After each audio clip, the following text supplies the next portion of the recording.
Hello everyone, welcome to my channel. जैसे कि मेरा चैनल है चलो भाई पढ़ाई करते हैं। तो ये रहा हमारा भाई और ये रही हमारी बहन। देखो बहन तो पढ़ ही रही है, भाई पढ़ते नहीं है ना, तो इसलिए चलो भाई पढ़ाई करते हैं। Okay, so today is my first video lecture of chapter number first of physics. Okay, so let's get started. भाई बहन अब दोनों पढ़ेंगे। ओके, सबसे पहला चैप्टर है हमारा, यहाँ पे आप इलेक्ट्रिक चार्ज एंड फील्ड। ठीक है, तो सबसे पहले इलेक्ट्रिक चार्ज क्या होता है। इलेक्ट्रिक चार्ज एक ऐसी प्रॉपर्टी होती है मैटर की, जिससे कि क्या कर सकते हैं, हम फोर्स को एक्सपीरियंस कर सकते हैं। मैग्नेटिक फील्ड में भी हम उसको एक्सपीरियंस कर सकते हैं और हम उस चीज़ को इलेक्ट्रिक फील्ड में भी एक्सपीरियंस कर सकते हैं। तो क्या इलेक्ट्रिक चार्ज एक ऐसी प्रॉपर्टी होती है मैटर की, जिससे कि हम क्या कर सकते हैं, फोर्स को एक्सपीरियंस्ड कर सकते हैं मैग्नेटिक फील्ड में और इलेक्ट्रिक फील्ड में। अब हमारे पास एलिमेंट्री पार्टिकल्स होते हैं, कुछ एलिमेंट्री पार्टिकल्स जैसे कि हमारे इलेक्ट्रॉन्स हो जाते हैं, प्रोटॉन्स हो जाते हैं और न्यूट्रॉन्स हो जाते हैं। बट जो न्यूट्रॉन, आपको पता है इलेक्ट्रॉन के पास नेगेटिव चार्ज होता है, प्रोटॉन के पास हमारे पास पॉजिटिव चार्ज होता है। और जो न्यूट्रॉन होता है उसका जो नेट चार्ज होता है बेटा, वो होता है हमारे पास 0। ठीक है भाई। उसके बाद हमारे पास क्या होता है कि इलेक्ट्रिक चार्ज जो है हमारे पास स्केलर क्वांटिटी है और कूलम्ब इसकी क्या होती है, ऐसा यूनिट होती है। ये जैसे छोटी छोटी बातें थोड़े बहुत एमसीक्यूज में आपको पूछी जाएंगी। सीजीएस यूनिट जो है उसकी स्टेट कूलम्ब है।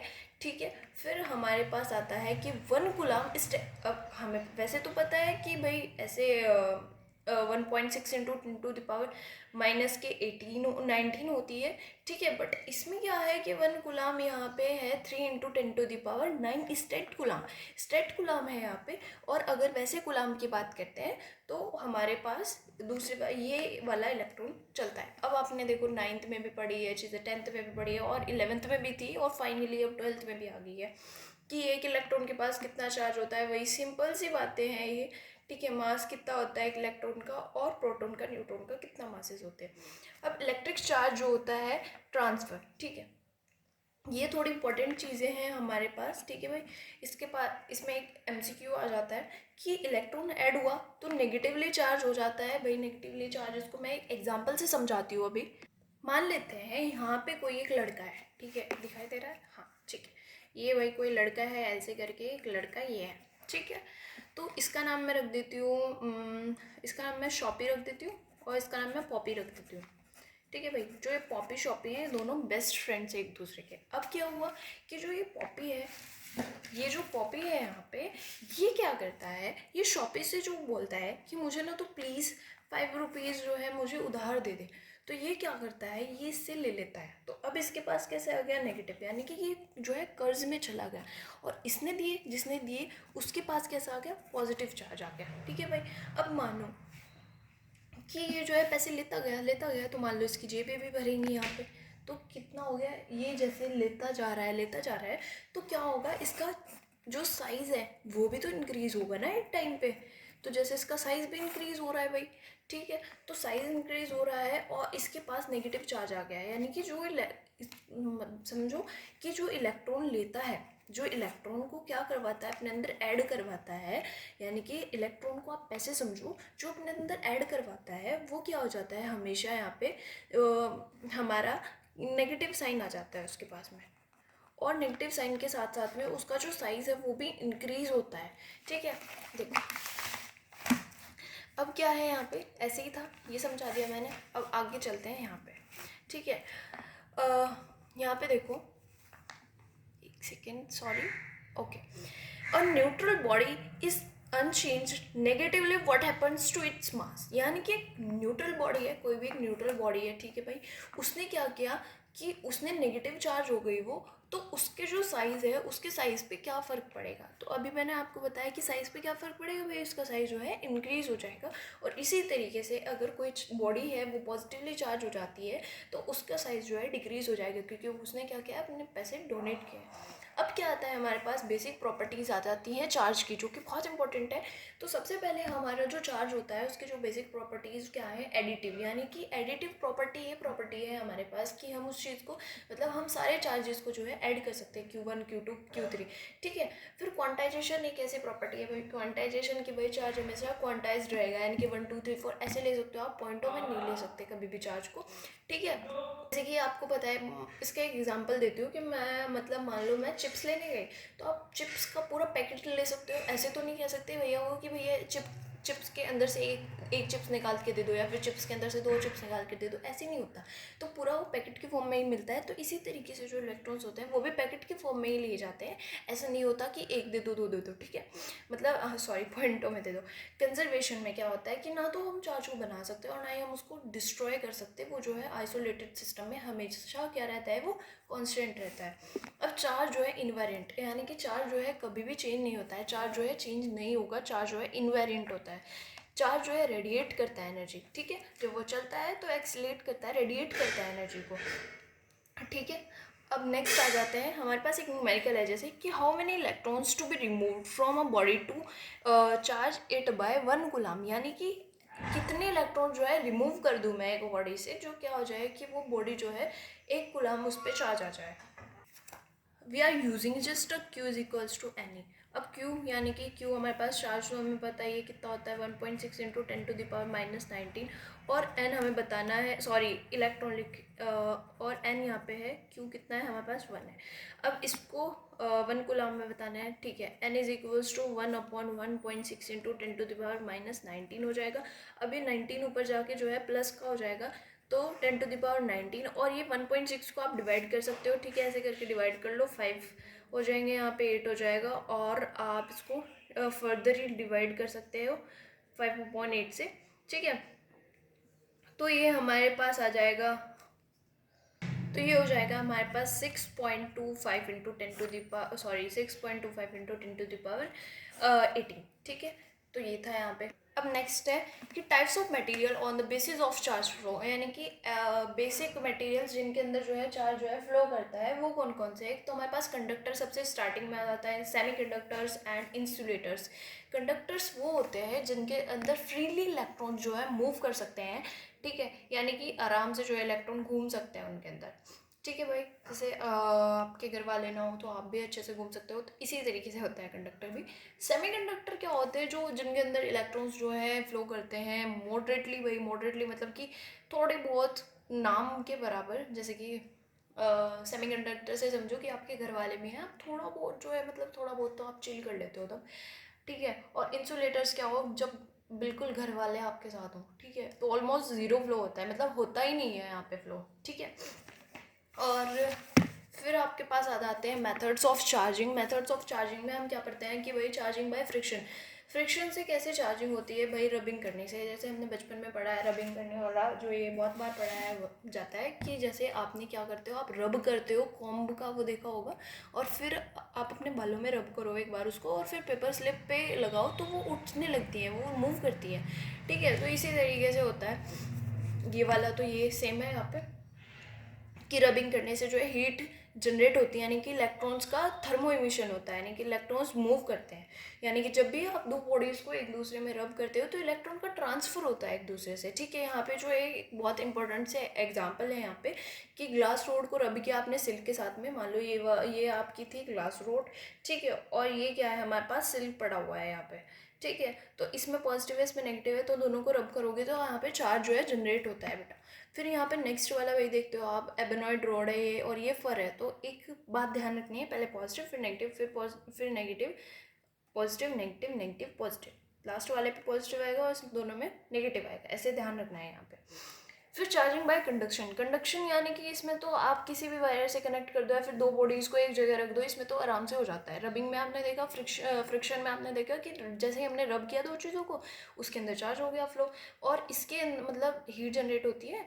और यहाँ पे भी क्या होगा चार्जिंग बाय कंडक्शन में, इसमें तो हमारे पास जैसे ही आपने दो बॉडीज़ को एक दूसरे के पास में रखा, या फिर आपने यहाँ पे इनको क्या करा, एक दूसरे वायर से कनेक्ट कर दिया। जैसे यहाँ पे देखो, यहाँ पे एक ये है और एक ये है, इन दोनों को वायर से कनेक्ट कर दिया, ठीक है, तो इन दोनों के अंदर जो है फ्लो होने लगा।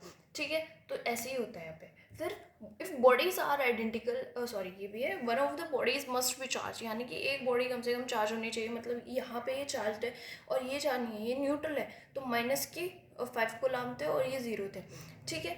इसी तरीके से जो है होगा यहाँ पे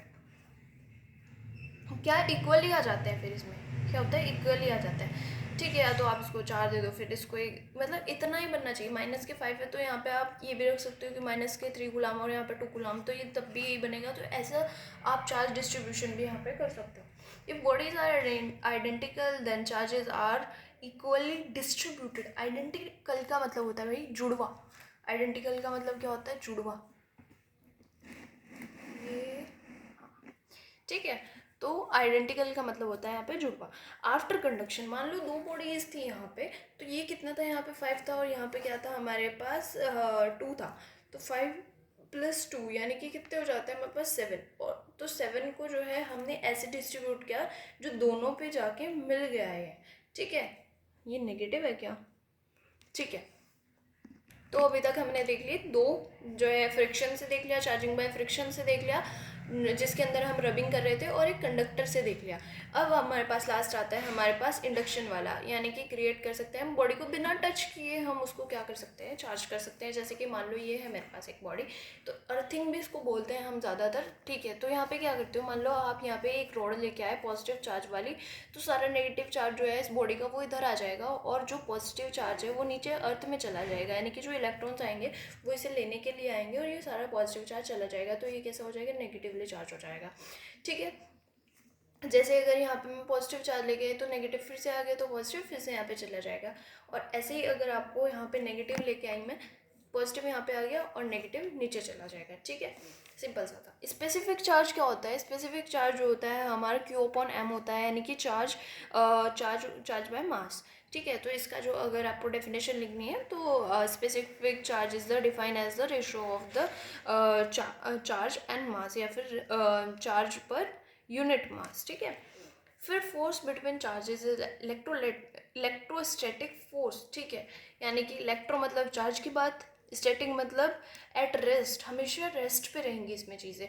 अब आपके पास आ जाता है कुलाम्ब फोर्स। कुलाम्ब फोर्स आपके पास बहुत ज़्यादा इम्पोर्टेंट है 12th क्लास में।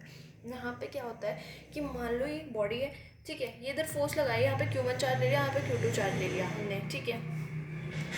उसके बाद क्या हुआ, यहाँ पे F फोर्स 1 ड्यू टू 2 और फोर्स 2 ड्यू टू 1, ठीक है। यानी कि इन दोनों को इक्वल करके F आ गया, ठीक है। इसको मैं एक बार एक्सप्लेन कर देती हूँ।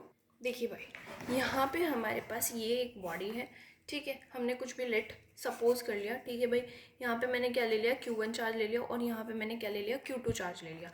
अब ये जो यहाँ पे मैं बना रही हूँ ये क्या है, फोर्स 1 ड्यू टू 2 और फोर्स 2 ड्यू टू 1, ठीक है। ये रखने हैं, यानी कि क्या है इसका मतलब कि इसे यहाँ पे लगाओ, ये जो है इधर चार्ज लगाएगा और ये जो Q2 है वो इधर चार्ज लगाएगा, यानी कि 2 ड्यू टू 1 से लग रहा है और यहाँ पे 1 ड्यू टू 2 से लग रहा है। अब जो गुलाम फोर्स ऑफ ये थे हमारे पास कुलाम्स लॉ, इसमें क्या है, इन्होंने कहा था, कुलाम जी ने कहा था कि भाई जो फोर्स होता है वो डायरेक्टली प्रोपोर्शनल होता है Q1 और Q2 के, ठीक है। यानी कि फोर्स जो है डायरेक्टली प्रोपोर्शनल है प्रोडक्ट ऑफ चार्जेस के, दोनों प्रोडक्ट के चार्जेस के वो डायरेक्टली प्रोपोर्शनल है। और फोर्स जो है इन्वर्सली प्रोपोर्शनल है 1/r² के रेडियस की इन्वर्सली प्रोपोर्शनल होता है। तो भाई सिंपल सी बात है, ये ऐसे करके आप ऐसे लिख सकते हो, है ना, लिख सकते हो ना। अब क्या होगा कि यहाँ पे मुझे ये हटाना है, तो इसके लिए इक्वल टू आया, और ये हटते ही यहाँ पे क्या आ गया, Q1 Q2/r²। तो कुलाम्स कांस्टेंट यानी कि यहाँ पे ये है, इसका ये क्या होता है, ये होता है परमिटिविटी कांस्टेंट, ठीक है। क्या होता है, परमिटिविटी कांस्टेंट। इसकी जो के होता है, ये के की वैल्यू हमेशा आप ध्यान रखेंगे, के इज इक्वल्स टू होता है 9 × 10⁹, ठीक है। आगे समझते हैं आप। यहाँ पे क्या है कि हमें अब के की जगह ये भी होता है, के इज इक्वल्स टू इसके इक्वल ये भी होता है। तो हाँ, तो अब आप क्या लिख सकते हो, जो ये वाला फॉर्मूला बताया मैंने, तो आप ऐसे भी लिख सकते हो, F is equals to 1/4 πε Q1 Q2 r square. भाई एप्सिलॉन क्या होता है, ये भी बात आपके दिमाग में आ रही होगी, ठीक है, ये भी समझाती हूँ। तो एप्सिलॉन नॉट और एप्सिलॉन, और ये होता है हमारे पास एप्सिलॉन जो है फ्री स्पेस के लिए हम यूज़ करते हैं। मान लो आपको परमिटिविटी निकालनी है, परमिटिविटी होती है कि हम कहीं पे भी एक तरीके से वो निकालते हैं। देखो यहाँ पे ये हो गया ई नॉट, यानी कि फ्री स्पेस के लिए परमिटिविटी निकाल रहे हैं। ई में यानी कि वाटर के लिए निकाल रहे हैं, एयर के लिए निकाल रहे हैं, ठीक है। यहाँ पे देखो परमिटिविटी ऑफ फोर्स स्पेस, यानी कि फ्री स्पेस है, सॉरी यहाँ पे, ठीक है भाई। अब नेक्स्ट हमारे पास एप्सिलॉन की वैल्यू होती है 0.85 इंटू 10⁻⁻12।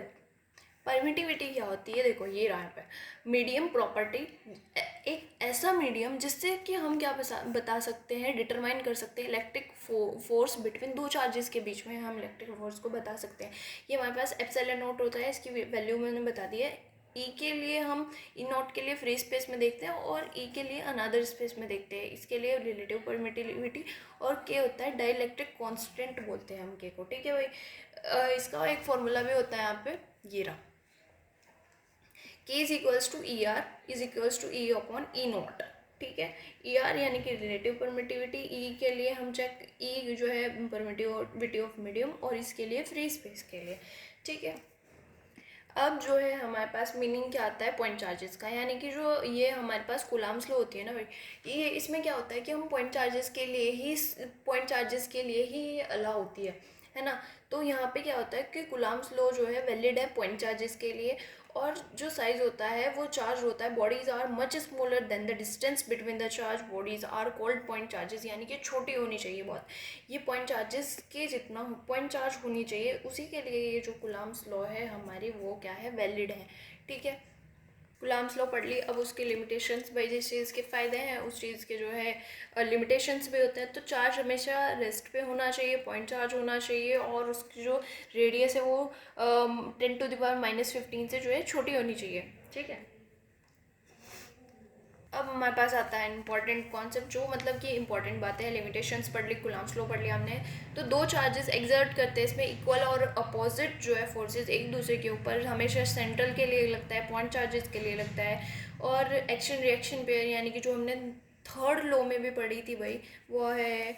और यहाँ पे जो है कूलाम लॉ जो है लॉन्ग रेंज के लिए भी चलती है, डायमेंशन जैसे रेडियस जो है -10⁻⁻15 मीटर से लेके आपकी रेडियस जो है 10⁻18 मीटर तक हो जानी चाहिए। सॉरी, पीछे मैंने थोड़ा सा गलत बोल दिया था, ठीक है। तो भाई रेडियस आपकी यहाँ से यहाँ तक होनी चाहिए, ठीक है। अब जो डिपेंड करता है मीडियम पे, यहाँ यानी कि ये फिर coulombs force is a conservative force. एक क्या होता है, कूलाम फोर्स जो है कंजर्वेटिव फोर्स होता है, यानी कि कंजर्व होता है, ना तो हम उसको डिस्ट्रॉय कर सकते हैं और ना ही हम उसको क्या कर सकते हैं, ना ही हम उसको बना सकते हैं, ठीक है। इतना हो गया।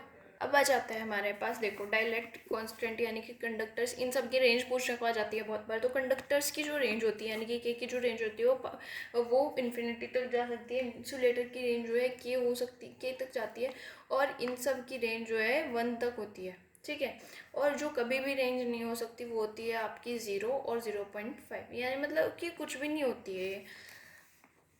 उसके बाद क्या होता है सुपर प्रिंसिपल। सुपर प्रिंसिपल क्या होता है, total force charge due to multiple other charges is the vector sum of the force exerted by each charge in, ठीक है। मतलब कि जैसे यहाँ पे था, तो ये सारे जो है चार्जेस हैं फोर्स 1/2, यानी कि सुपर पोजिशन क्या होता है भाई, मल्टीपल चार्ज उनका जो है सम कर देना एक तरीके से, ठीक है।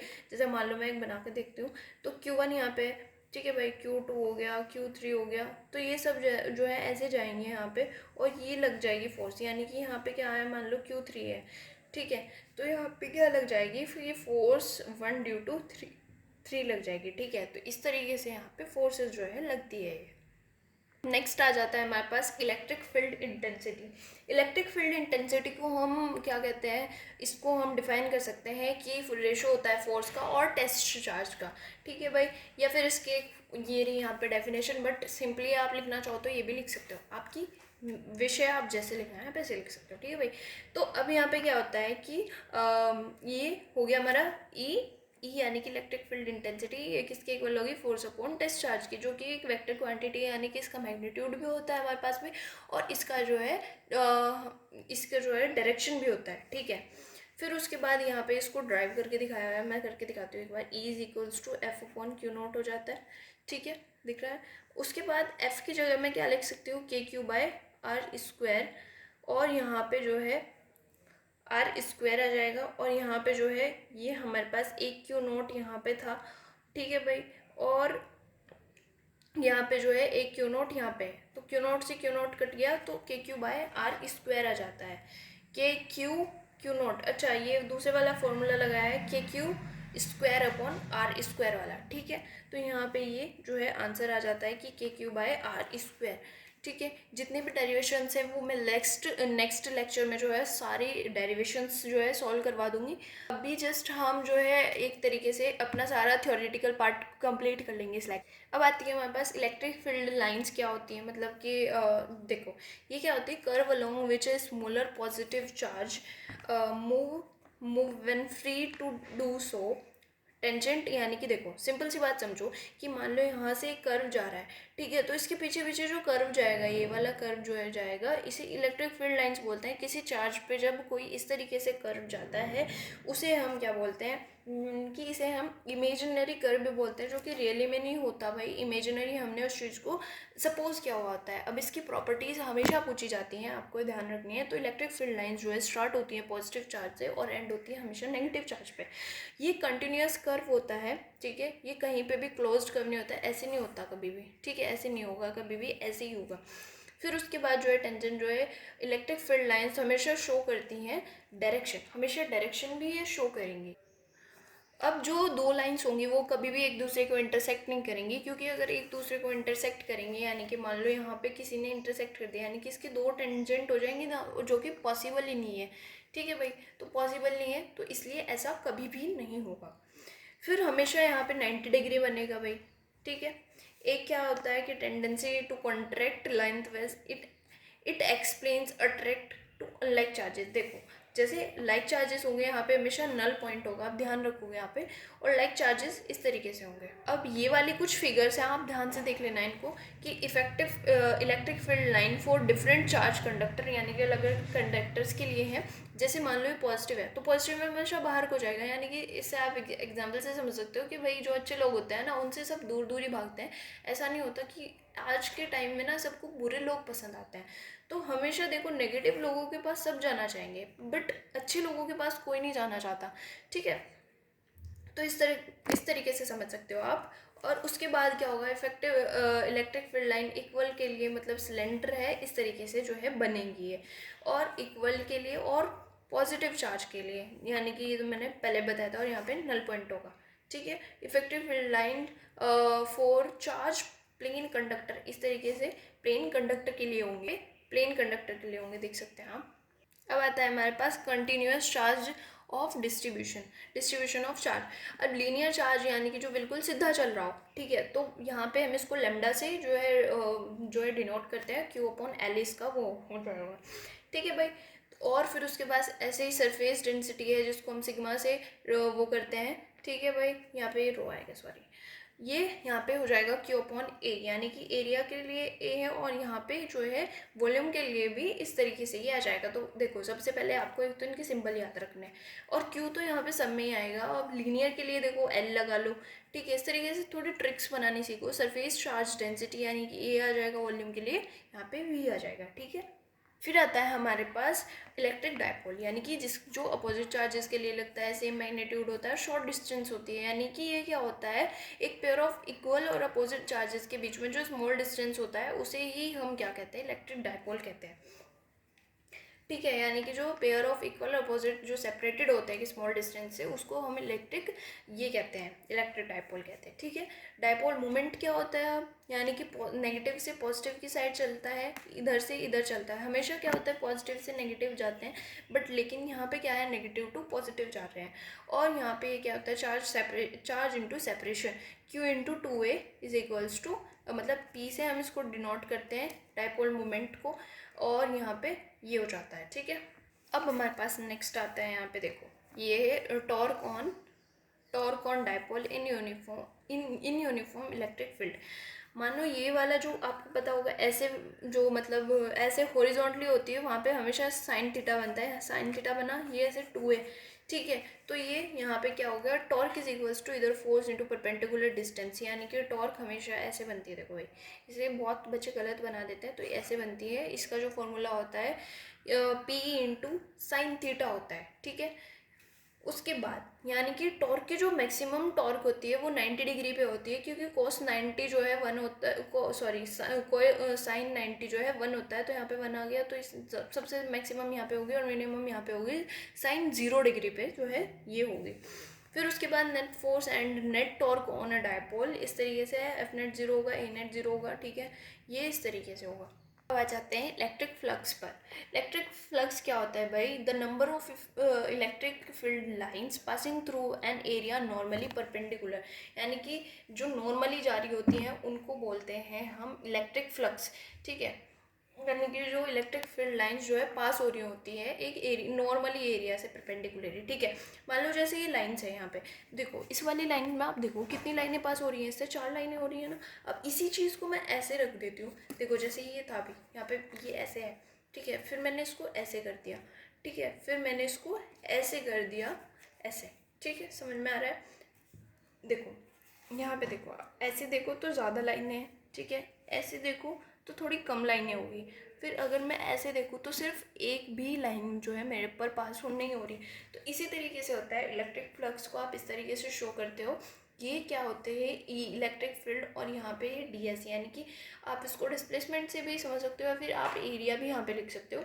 फिर जो होता है ये यहाँ पे ये कॉस थीटा हो जाता है। अब कॉस थीटा जो है मैक्सिमम जो है भाई 0 डिग्री पे होता है, क्योंकि 0 डिग्री 1 होता है, और 90 डिग्री पे जो है 0 होता है, तो यहाँ पे जो है सबसे छोटा होता है, यहाँ पे देखो, ठीक है।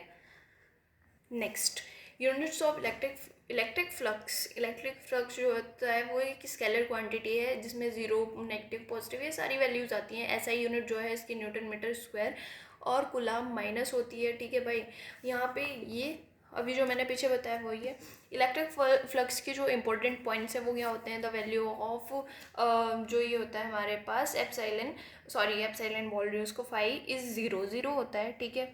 फ्लो करता है कि इसको इनकमिंग फ्लक्स जो हमेशा होगा नेगेटिव होगा, और आउटगोइंग हमेशा पॉजिटिव होगा, यानी कि जैसे जो आ रहा होगा वो तो हमारा नेगेटिव होगा, और जो जा रहा होगा वो क्या होगा, पॉजिटिव होगा।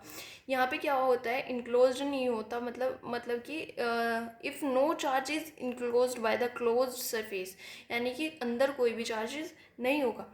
Magnitude of positive and negative charge are equal inside a closed surface, यानी कि पॉजिटिव नेगेटिव हमेशा चार्ज जो है इक्वल रहेगा, अंदर जो भी कुछ चार्ज है वो हमेशा इक्वल रहेगा, चाहे वो पॉजिटिव हो चाहे वो नेगेटिव हो, ठीक है। डाइपोल जो है मतलब कि ठीक है, अब यहाँ पे देखते हैं, देखो यहाँ पे अंदर है, अंदर क्यों है, तो यहाँ पे जो है ये हमारा फाई जो है 0 के इक्वल नहीं होगा, ठीक है।